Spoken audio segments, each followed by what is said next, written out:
Hey everybody, welcome back to RPG Imaginings. I have a package from Chaosium Inc. to open for you today, and this product was a surprise that I totally did not hear any buzz about in advance, and I don't know how many people in the fandom heard about it in advance, but I was really excited when it came onto the scene. And if you've watched my last video, I would recommend, or if you haven't watched my last video, I would recommend that you go ahead and check that out because it is a related product to that. And just like everything from Chaosium, this package is double wrapped, so I'll just clear the box out of the way. And here we are to the second box. And I'll need the knife one more time. Always great packing from Chaosium. And inside, we have a new Keeper deck product. This is the Call of Cthulhu Malleus Monstrorum Keeper deck. And I was super excited to see that Chaosium decided to offer this, so we're going to bust it open and see what's inside and go from there. And it's a single Keeper deck, which I have the other Keeper decks here. All these other Keeper decks are tarot sized, and I mean, this deck looks much bigger than these other decks do. I had asked on the Chaosium forums whether these were tarot sized, which these are tarot sized cards right here. And so I'm thinking that the outer box here is a larger box compared to what is on the inside. And, you know, maybe Chaosium made the decision to just make the outer box a little bit bigger, or maybe we actually have larger cards here and we'll see what's going on. But here are the old Keeper decks. They came in a bundle of 4 and they're sort of stacked like this in shrink wrap. And these have been out, the copyright on them is 2016, and you have a Phobia deck, a Curious Characters deck, Weapons and Artifacts deck, and an Unfortunate Events deck. And it will be interesting to see how this new Keeper deck stacks up to these other ones right here. Move the light so that it's a little bit better lighting on this. There we go. And so yeah, maybe near the end of the video I'll open up one of these old Keeper decks just for comparison, but for now we'll just set them to the side and let's bust into this new Malleus Monstrorum Keeper deck for Call of Cthulhu. And shrink wrap decks like this, you always got to be super careful with the knife because I don't want to damage the box itself. And we'll go this route. There we go, that's the way to go. Okay, so let's break this thing open. This retails for $14.99, and just like a physical book product, if you buy any product from Chaosium, you get the PDF with the product when you buy the physical product. So I was able to peruse some of these cards in advance because I had bought this direct from Chaosium, and I'm really excited to see what these actually look like. So here we go. Let's bust open the deck. These cards are larger. These are larger cards. So one of the things that I'm going to have to figure out here is how to sleeve these if I decide to sleeve them. So like any good Keeper deck, these come with blank cards in case you want to edit a stat block from a monster from a Call of Cthulhu source and make your own cards for these. And here's a little template that you can use as well for that, so that's nice. And a couple of these extra cards. This is unlike the prior Keeper decks. This Keeper deck is thanks for your patience. This Keeper deck is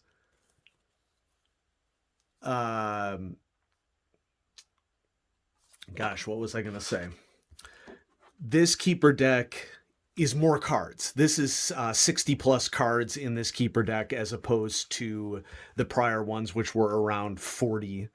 And so here we have a description of all of our sources. And I mentioned in my Malleus Monstrorum review that there have to be a lot of sources here because there are a lot of monsters that were created by a lot of different authors over the history of cosmic horror writing. And then on the back, there's useful information on things like combat and build. Oh, this is nice. I really appreciate that they have a build guide here because this is always something that I forget. And then there's also a nice little summary of that first chapter in the Malleus Monstrorum of things like think about what the monster wants, Be creative when naming. Describe using the five senses, not just by sight. And so this is a useful little addition. I could totally see sleeving this or just having this always available, like tacked up onto my GM screen or something to help me out with monsters. And then we have beautiful artwork. Now, one thing that I want to note on this deck is that these cards have artwork throughout the history of 7th edition Call of Cthulhu. This is not just artwork from the Malleus Monstrorum. Some of it is, but some of it isn't. And I'm not going to go through all the cards here because, I want you to be a little bit surprised, but I'll just cut to a couple of them just so that we can see what's going on. So we have a picture of what I believe is a Shantak here. No, Bayaki. Okay. And, these are alphabetical, of course. And so this doesn't include every monster from the Malleus Monstrorum. Excuse me. Had to sneeze. It doesn't include every monster from the Malleus Monstrorum, but it does include what I consider to be a really nice array of monsters that are commonly found in Call of Cthulhu games. If you have hundreds of monsters in a 2-volume set, and maybe 100 plus that are in the first volume of the Malleus Monstrorum, you can't have a 100-card deck. Well, I suppose you could, but Chaosium made decisions about how many cards to include, so they really curated this list, and I think it's a really solid curation. So we have a Bayaki.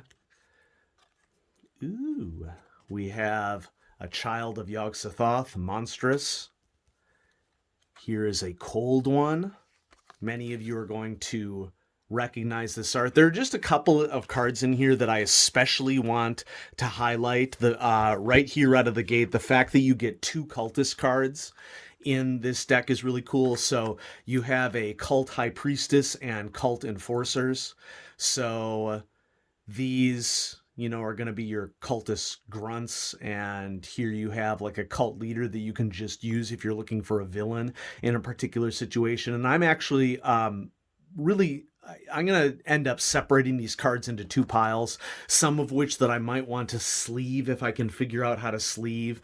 I mean, I'll be the first to admit that I kind of messed up here in that, I went on the forums and asked if these were tarot-sized, just like the original Keeper decks, and I was told that they were, but they clearly aren't, because here are tarot-sized sleeves, and the cards are larger than sleeves. Now, I'm not going to complain about getting larger cards or anything like that, but, I thought it might be fun to sleeve some of these cards, so I'll reserve these sleeves that I purchased for my original Keeper deck, some of the key cards that came out of those, and I'll have to figure out how to sleeve these larger cards based upon their measurements. But these 2 Cultist cards would be the top 2 cards in this deck that I would definitely sleeve, because those would be cards that I would be more inclined to use a lot. So, just giving you a little smattering here. Here's a picture of a Dimensional Shambler. I believe that this is the art from the Mansions of Madness Volume 1 for Dimensional Shambler. Elder Thing. Really interesting rendition of a flying polyp. Great Race of Yith. Hound of Tindalos. Multiple Migo cards. So if you're into the Migo, like many people are, we have a Migo Scientist with the big brain.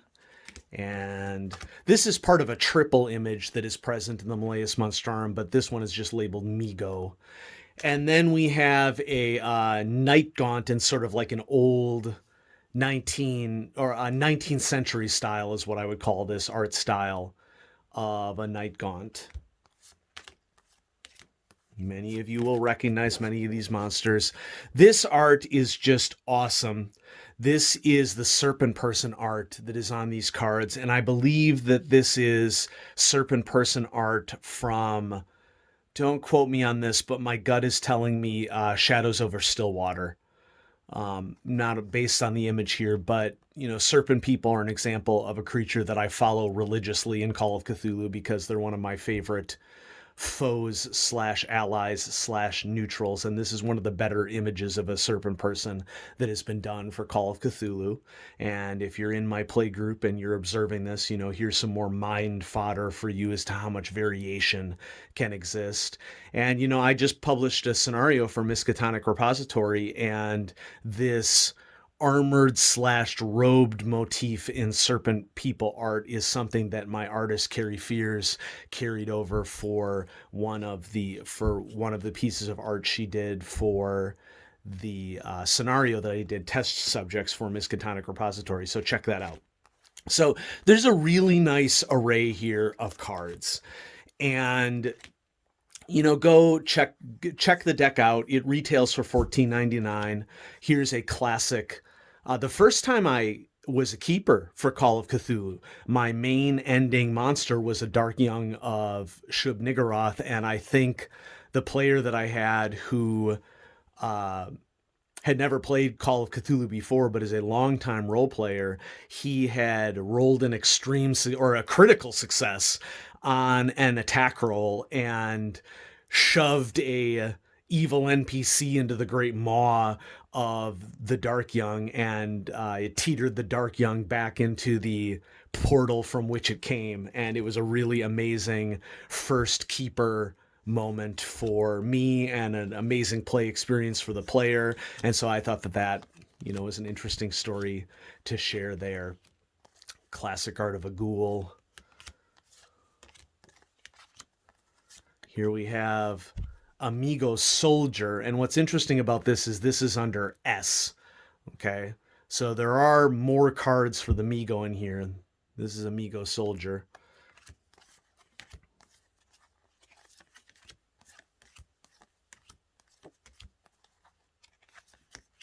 Call of Cthulhu 7th edition really has some amazing artists.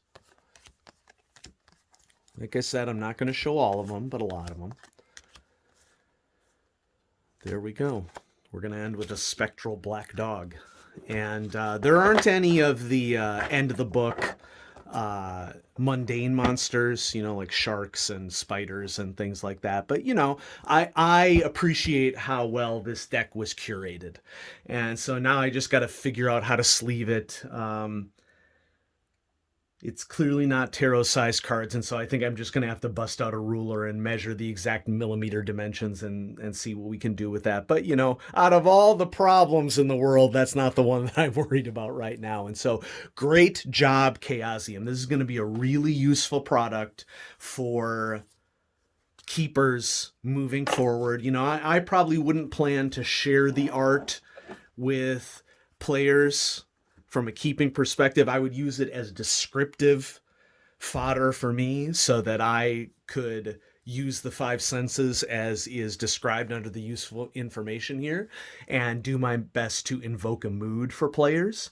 But I hope you enjoyed this little tour of the Malleus Monstrorum Keeper deck. It's a great addition to the line. It's nice to have in addition to many wonderfully illustrated full color volumes for Call of Cthulhu. We're getting some additional kit as time goes on. And so there it is, the Malleus Monstrorum Keeper deck. I hope you all enjoyed that. And I will have more coming at you at RPG Imaginings. If you followed me on Twitter, note that I have a new Twitter handle. It's at ImaginingsRPG. And if you follow that one, it will just be gaming stuff that you will see on that Twitter handle. And I'm going to tag a tweet of this video with Chaosium as well, and hopefully they'll follow me. And then many of you will see that if Chaosium is gracious enough to share the tweet. And so thanks for watching, everybody. Have a great day.